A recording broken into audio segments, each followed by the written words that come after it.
যে গতকালকেই সেবাচিমের ভাইস প্রিন্সিপাল ডাক্তার আনোয়ার হোসেন বাবলুর মৌখিক নির্দেশে সেবাচিমে বন্ধ হয়ে গেছে কিডনি, হেপাটোলজি, গ্যাস্ট্রো লিভার বিভাগ, 3টা বিভাগ তাদের মৌখিক নির্দেশে বন্ধ হয়ে গেছে। তারা যে এই গণমানুষের আকাঙ্ক্ষা, গণমানুষের আন্দোলন, এটাকে যে পরোয়া করছে না, এটা তার উপযুক্ত প্রমাণ।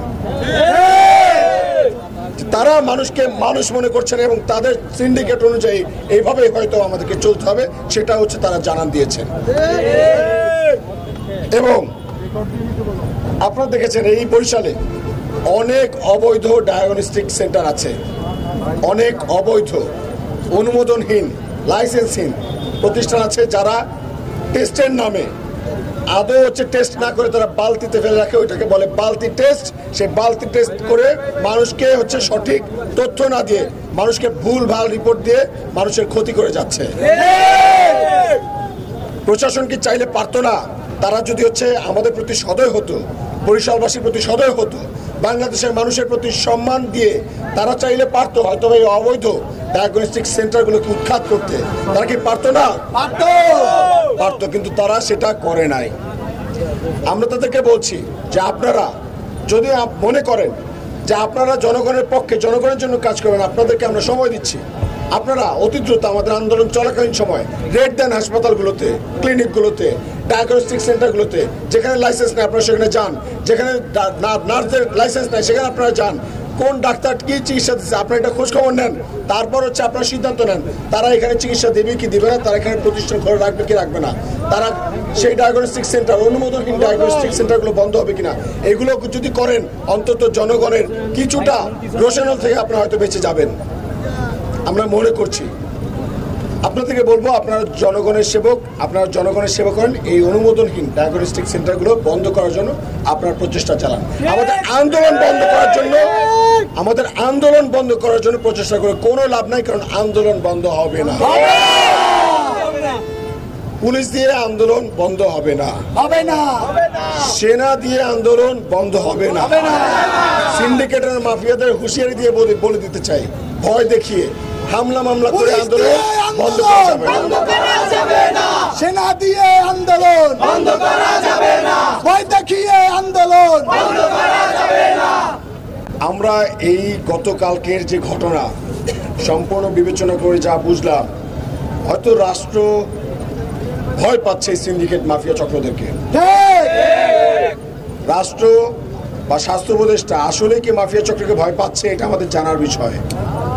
আপনারা যদি ভয় পান তাহলে আমরা আপনাদেরকে বলবো আপনাদের কোনো ভয় নাই, আপনারা জনগণের কাছে সহযোগিতা চান। আমরা এখানে যারা আছি, আমরা সারা বাংলাদেশের প্রত্যেকটা মানুষ আপনাদের পাশে থাকবো, আপনাদের সাথে থেকে আপনাদের হাতকে শক্তিশালী করবো এবং এই সিন্ডিকেটের বিরুদ্ধে আমরা লড়াই করবো ইনশাআল্লাহ।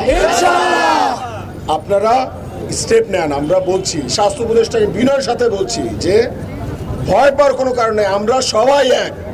আপনারা দায়িত্ব নিয়ে এই সিন্ডিকেট মাফিয়া চক্রের বিরুদ্ধে আপনারা অ্যাকশন নেন, এই সমস্যাগুলো সমাধান করেন। আপনি বরিশাল আসেন, প্রয়োজনে ভোলায় যান, প্রয়োজনে দক্ষিণবঙ্গে যান, প্রয়োজনে উত্তরবঙ্গে যান, প্রয়োজনে ওই যশোর যান, প্রয়োজনে রাজশাহী যান, প্রয়োজনে রংপুর যান, শুধু বরিশালে না, আপনি যেখানে মন চায় সেখানে যান। প্রত্যেকটা জায়গায় একই চিত্র, শেরে বাংলায় যেমন চিত্র। স্বাস্থ্য খাতটাকে সংস্কার করার জন্য আপনি চেষ্টা করে যান, আমরা আপনাদের সাথে থাকবো ইনশাআল্লাহ। আপনাকে 24 ঘন্টা আলটিমেটাম দেওয়া হয়েছিল, কিন্তু আপনি যে বরিশালবাসীকে সম্মান করলেন না, আমরা এটা বুঝে গেছি। আমরা বরিশালবাসী তারপর আপনাকে বলছি, বিনয়ের সাথেই বলছি, আপনি অতি দ্রুত সিদ্ধান্ত নিয়ে এই সমস্যার সমাধান করেন। আমাদের 3 দফা দাবি বাস্তবায়নের আশ্বাস দেন, পরিকল্পনা জানান, আমরা কিভাবে এই সমস্যা থেকে পরিত্রাণ পেতে পারি আমাদেরকে বলেন। আমরা হাসি মুখে ঘরে ফিরে যাব, ফুলের মালা দিব আপনাদেরকে, ফুলের মালা ছিটিয়ে এখান থেকে চলে যাবো ইনশাআল্লাহ। কিন্তু আপনি যে শুনলেন না, আজকে থেকে আপনাদের সবাইকে সাক্ষী রেখে বলছি, আগামীকালকে থেকে আমাদের বরিশালবাসী বলছে, প্রত্যেকটা ঘরে ঘরে থেকে, বাংলাদেশের প্রত্যেকটা জেলা থেকে আপনারা দুর্গ গড়ে তুলুন। এই স্বাস্থ্য খাত এই সুচিকিৎসা আমাদের মৌলিক অধিকার। আমাদের মৌলিক অধিকার আমাদেরকে আদায় করে নিতে হবে। আমাদের বাবার জন্য আমাদেরকে আদায় করে নিতে হবে। আমাদের মায়ের জন্য আমাদেরকে এটা আদায় করে নিতে হবে। আমাদের ভবিষ্যৎ প্রজন্মের জন্য আমাদেরকে আদায় করে নিতে হবে। আমাদের ভবিষ্যৎ প্রজন্ম যেন আমাদেরকে দোষারোপ করতে না পারে যে আমার পূর্ববর্তী প্রজন্ম আমাদের জন্য কিচ্ছু করে নাই। আমরা জেনজি সদস্য, সারা বাংলাদেশের প্রত্যেকটা মানুষকে আমরা বলবো আপনারা প্রত্যেককে জেলায় জেলায় দুর্গ করে তুলুন। আমরা আগামীকালকে থেকে লাগাতার ব্লকেট কর্মসূচি ঘোষণা করলাম। ব্লকেট চলছে, ব্লকেট চলবে, আরো কঠোর থেকে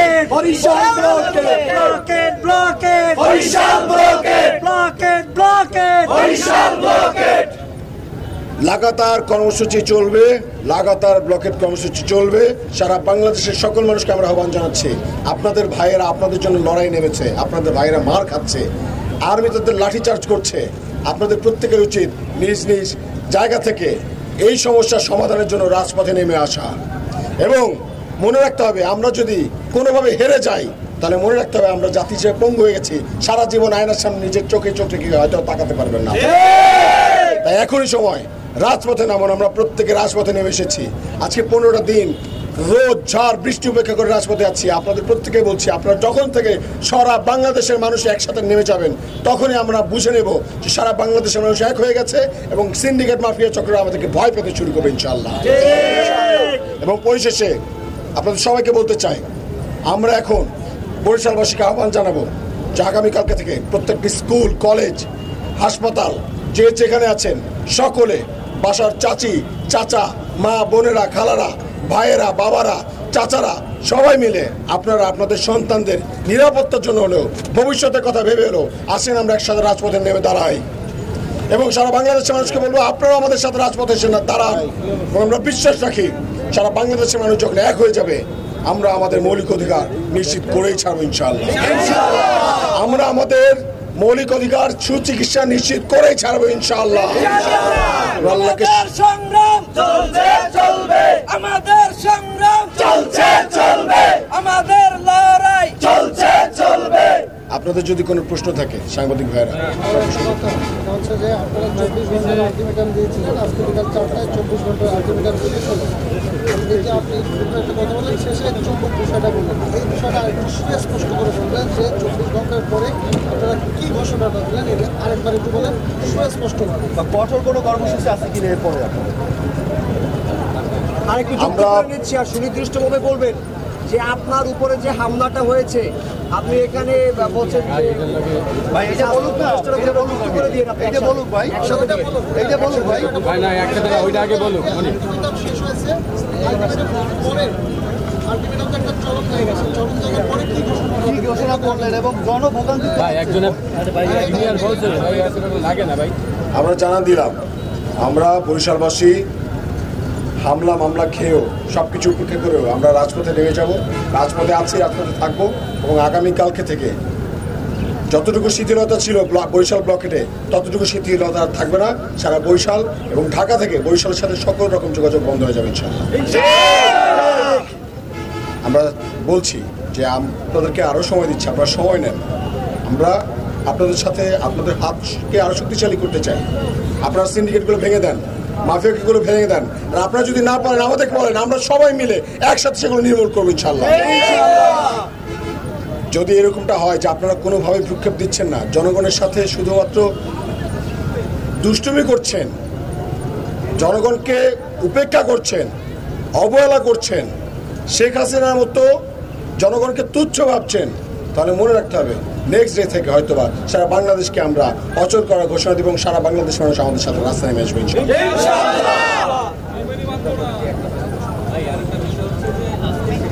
উদ্যোগ নিয়েছে এবং এর পিছনে আমাদের মাস তিনেক সময় লাগবে। এর ভিতরে 100% না হলেও দেখেন আমার শেরেবাংলা মেডিকেলের যে পরিচালক তিনি আগেই আমাদের কাছে অপারগতা প্রকাশ করেছেন যে তার কাছে আসলে অনেক কিছু করার নাই।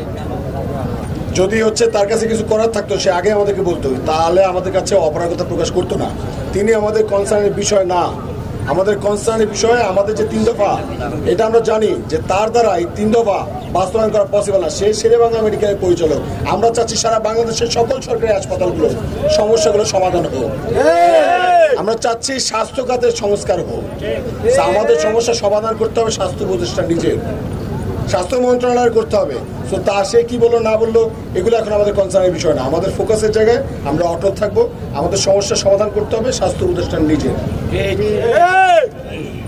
ভাই প্রথম ছিল সেবা টিম, এখন সারা দেশের স্বাস্থ্য খাত, তাহলে এই আন্দোলনটা জাতীয় পর্যায়ে কেন ঢাকায় করছেন না? আপনারা কেন এরকমটা ভাবেন? বিভাজনটা কেন হচ্ছে? ঢাকা বরিশাল জেলা জেলা কেন বৈষম্য হচ্ছে? আমরা তো এটাই চিন্তা করি। ঢাকায় কেন করতে হবে, বরিশালে কেন নয়? ঢাকার মানুষ বরিশাল মানুষ না। বরিশালবাসী এখানে তাদের প্রবলেমের কথা রেজ করেছে, ভয়েস রেজ করেছে, সারা বাংলাদেশের মানুষের কাছে পৌঁছানোর চেষ্টা করছে। যারা এখানে সাংবাদিক ভাইরা আছেন, আপনারা একটা জিনিস চিন্তা করেন, আজকে এখানে এতগুলো সাংবাদিক ভাইরা আছেন, কিন্তু বরিশাল, এটা ঢাকা হলে সত্য যে একদিনের মধ্যে হয়তো এখানে শত শত মিডিয়া এসে উপস্থিত হতো, কিন্তু এটা বরিশাল বলে কি আজকে 15 দিন পরে এই কটা মিডিয়া, আর বাকি মিডিয়া কোথায়? এটাও কি বৈষম্য নয়? আপনারা মিডিয়া কমিটি আছেন, আপনারা খাটছেন পিটছেন কষ্ট করছেন, আপনারা এরকম আমাদের সাথে আছেন, আমাদের সঙ্গে লড়াই সংগ্রামে যুক্ত আছেন, আপনারা সত্যনিষ্ঠ সংবাদ প্রচার করছেন, এত কষ্ট করছেন, কিন্তু আরো অনেক মিডিয়া তো আছে, আরো অনেকগুলো চ্যানেল তো আছে, তারা কোথায়? তারা যেখানে আসে না, এটা কি বৈষম্য নয়? আমরা সকল প্রকার বৈষম্যের বিরুদ্ধেই তো এই রাজপথে নেমেছিলাম 24-এ। আবু সাইদ মুগ্ধরা তো রক্ত দিয়েছিল এই বাংলাদেশে, তার শহীদ হয়েছিল তো এই বৈষম্যের বিরুদ্ধে। তো আমরা কেন বরিশাল বসে এই বৈষম্য মেনে নিব বলেন? কেন শুধু ঢাকায় হইতে হবে? কেন বরিশাল থেকে কথা বলে সারা বাংলাদেশের মানুষের কাছে পৌঁছাবে না? আমরা সবাইকে বলছি, ঢাকা বরিশাল এই বৈষম্য থেকে একটু দূরে আসেন, সবাইকে সমানভাবে এক চোখে দেখার মনোভাব দৃষ্টিভঙ্গি তৈরি করেন। এবং সবাইকে বলছি, বরিশালের মানুষের রক্ত লাল, সেই গোপালগঞ্জের মানুষের রক্ত লাল, সেই উত্তরবঙ্গের পঞ্চগড়ের মানুষের রক্ত লাল, আমাদের সবার রক্তই লাল, কেউ আলাদা না। আমরা প্রত্যেকের একইভাবে ভুক্তভোগী, প্রত্যেকটা সরকারি হাসপাতালের একই অবস্থা। তো বরিশালে বললে বসলেও বরিশালের যে কষ্টটা আমরা পাচ্ছি, সেটা ওই উত্তরবঙ্গের মানুষ ওই কষ্টটা একই পাচ্ছে। আমাদের সবার কষ্ট এক। তো ঢাকা বরিশাল মুখ্য বিষয় না, মুখ্য বিষয় হচ্ছে আমাদের কষ্টটা কোথা থেকে পাচ্ছি এবং আমরা উত্তরবঙ্গের মানুষের কষ্টটা অনুভব করতে পারছি কিনা এবং তাদেরকে আমাদের সাথে যুক্ত করতে পারছি কিনা। আমরা বিশ্বাস রাখি সারা বাংলাদেশের মানুষের কাছে আমাদের কথাগুলো পৌঁছাবে। আমাদের সবার কষ্ট এক এবং আমরা প্রত্যেকে সম্মিলিতভাবে এই স্বাস্থ্য খাতের যে মাফিয়া, যে দুর্নীতিবাজ, যে সিন্ডিকেট চক্র আছে, যে দালাল চক্র আছে, তাদেরকে সম্মিলিতভাবে উৎখাত করে ছাড়বে বাংলাদেশ।